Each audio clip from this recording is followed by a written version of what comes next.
today it's a little bit different, it's a little bit special. We are at the Val University of Technology Science Park, and today is the day of the launch of a National Science Month for 2026.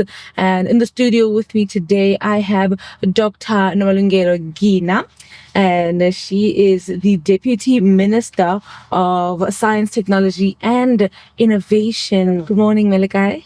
Good morning. How are you? I'm good. So, could you just give us a short briefing about what's the events of today and why exactly science is so important in South Africa? Okay. Today it's one of those special days. Mm-hmm. We are here at the Val University where we are launching our Science Month. And I'm emphasizing that because all along we have been celebrating Science Week as the department, but looking at the impact and the importance of science, technology, and innovation, it has been decided that through the leadership of our minister that we extend this to be a month. But again, let me emphasize the point is to say, when we talk of science, we're not saying we only focus on that for just 1 month.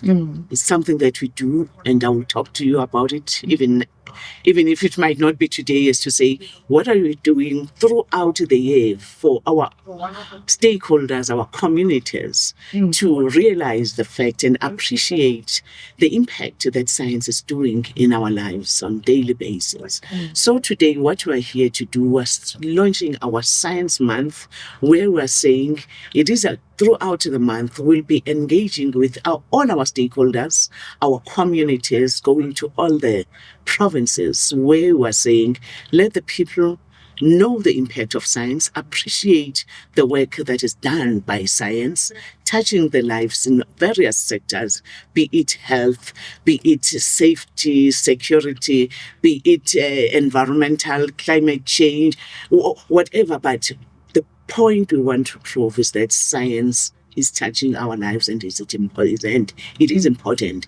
But also looking at the stakeholders that we are working with, the industry is on board. We're working in industry. When we talk to innovation, the technologies that were there, it's how we're contributing even in the inclusive growth of our economy. No industry can survive without any innovation, without the technologies that we're using. So it's one other area that we're looking at. We're working with our institutions of higher learning also, where our students are, where we're doing a lot of research in those institutions, but also we're working with basic education, because it is important that we create these healthy pipelines starting from very low basis of our education level as we grow with them up to our PhD programs that we're having. When it comes to the issues of science, we know that we have got that pipeline. We're not leaving out the communities, because we're not only dealing with those who are in school or in formal places, but we're saying even the communities themselves, even those who are out of school, even the youth. We've got so many programs through our entities where we're saying, because we want to prove the point that science is not for the few. Science is not for the elite. Everyone, we've got something to do with science. We have even those initiatives where we're working with our communities for that inclusive growth that I've spoken about, to say, what is it that they can do? We even fund them. They've got ideas. They can work in their own communities, come up with some innovation in those areas. Then this is what we are saying here. Let us look at that. Let us engage on that. Let us expose the work that science and technology as the department is doing, so that even the communities can be part of our journey in improving the lives of the people, because that is what we believe science does. Hence, we even have the mantra as the department where we're saying we're placing science at the center of everything that we do. Placing science at the center of government, meaning that all other government departments also, they've got something, and we are cutting across all those government departments. We're playing science at the center of the society, center of industry, center of education. And that is why today we are even launching this Science Month as we are here at Val University. So you mentioned traveling across provinces. Is this going to be for this month where you're going to go into various universities, or what's happening with that? Yeah. This month, as I'm saying, it's not only universities. We've got science parks, we've got universities, we've got various labs, but we also even go to the public where we engage with them with various expos where we talk to the people. So we are going to be enlisting as we are going to be launching. We are going to unveil even the program that the month is holding, where we are going to make sure that we touch all the 9 provinces, because we've got so many entities that we are having. Is the department with our own entities, but also working together with our institutions of higher learning. So that is definitely what we're going to be doing during this month. Okay. So what led to the decision to start here at VUT? For us to start in VUT, whenever we launch the Science Week or the Science Month, we move around our institutions of higher learning. You will hear even today who is going to be taking a baton for next year. Okay. So we are rotating our institutions across the country. So I can assure you, I might not be revealing it now because it's going to be revealed there, but we are not going to be in Gauteng next year. We're going to another province where they'll be taking this baton and they're going to move it to another institution. So it's on a rotational basis. Oh, okay, I see. When I was driving in here, I noticed a lot of high school children. Here they were invited as well. What is the main message that you're trying to deliver in inviting all these high school children? Our main message today, our main message throughout the year, is to emphasize the importance of STEM subjects to these kids, to these learners from the secondary schools that were here. We want them to see the impact with the, like today we're even having about 100 and more than 100 exhibitors that are here with their own exhibition. Let me make just one example. There's a very young woman. I can even call her a girl because she is my daughter the way she's young.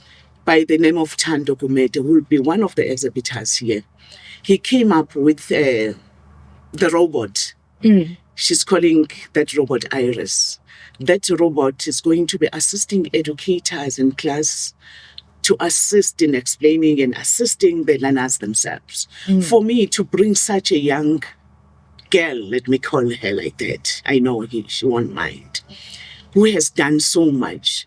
And we are calling these secondary school learners, we are exposing them to say, nothing is impossible.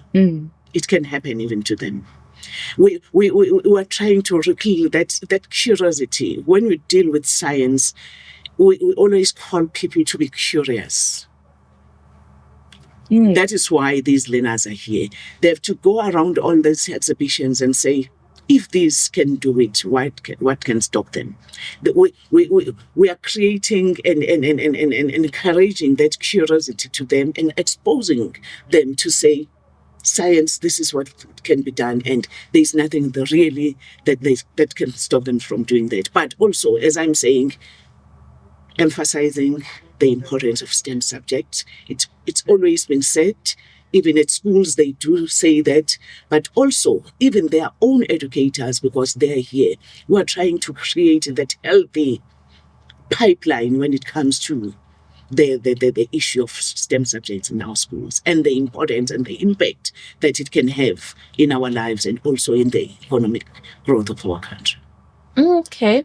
And just as a last question, I'd imagine among the schools there are learners from schools we can say are underprivileged or they're not from well-off communities. How would an initiative like this help students in those kind of circumstances? We're working very closely with the Department of Basic Education too. As we are mentioning that, I'm an example of that. Growing up in the deepest rural areas of our country, interested in doing science in those circumstances where you even have to imagine what a beaker is, you know, your imagination, and at the end of the day you have to go and compete at the matric level with the learner who is coming from a very privileged school, and you have to write the same examination. We really understand that plight. That is why we are saying we are having these road shows like this.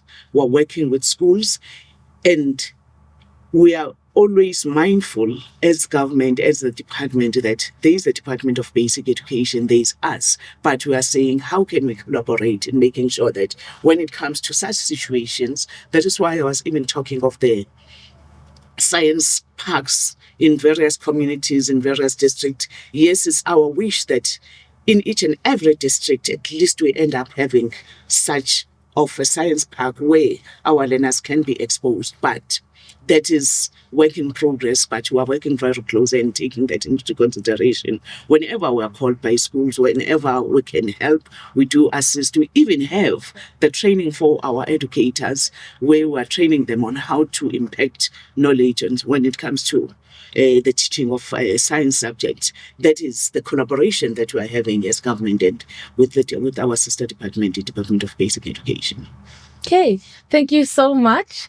That was Dr. Nomalungelo Gina, the Deputy Minister of Science, Technology and Innovation